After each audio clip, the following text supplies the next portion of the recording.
నమస్తే స్వామి. ఒకసారి కోర్టులో జడ్జి గారి ముందుకు ఒక కేసు వచ్చిందంట. ఒక గురువు గారు విపరీతంగా ధనం సంపాదించాడండి. అతను సంపాదించేదంతా కూడాను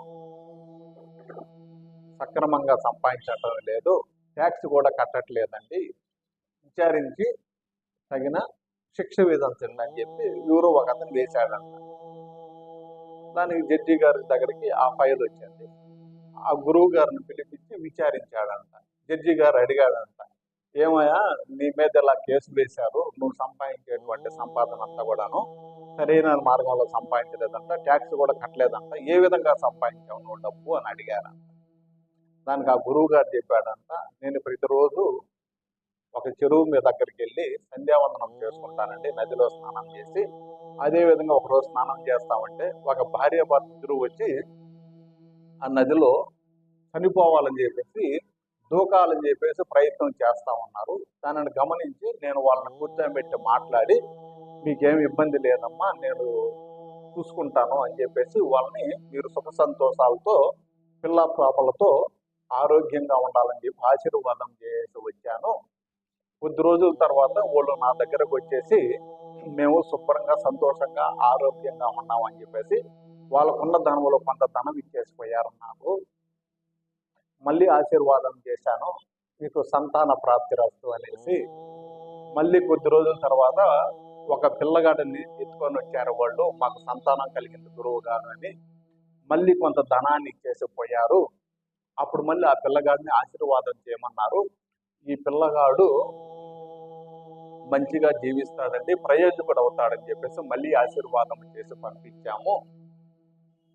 ఆ దంపతులు ఇద్దరు కూడాను రెగ్యులర్గా నాకు టచ్లో ఉంటూ ఉన్నారండి. ఇప్పుడు దర్శనానికి రావడము, ఆశీర్వాదం చేయమని చెప్పడము, మంచి చెడ్డ మాట్లాడడము, ఆ విధంగా చేస్తూ ఉండేవాళ్ళు. మళ్ళీ ఈ మధ్య కాలంలో వచ్చేసి వాళ్ళ కొడుకు ప్రయోజకుడు అయినాడని చెప్పేసి మళ్ళీ ఆ కొడుకుని ఆశీర్వాదం చేయమని చెప్పి మళ్ళీ కొంత ధనం ఇచ్చేసిపోయారండి. ఈ విధంగా వచ్చిన వాళ్ళందరూ కూడా ఏదో ఒకటి ఇచ్చేసిపోతారో నాకు తగిన సహాయం నేను చేస్తూ ఉంటాను.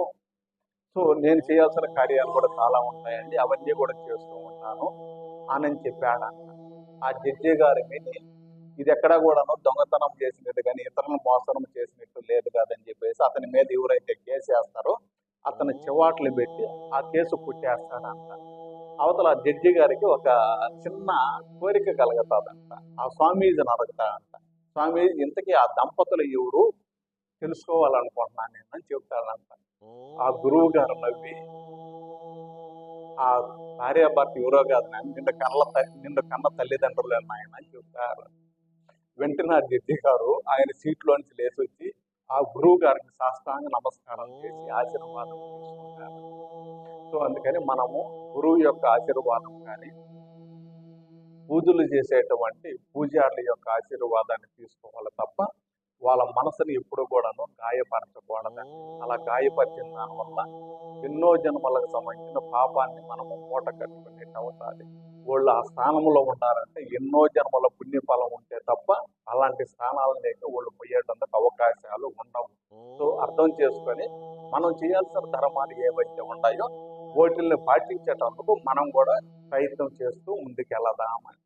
సర్వే జనా సుఖినో భవంతు. హరి ఓం.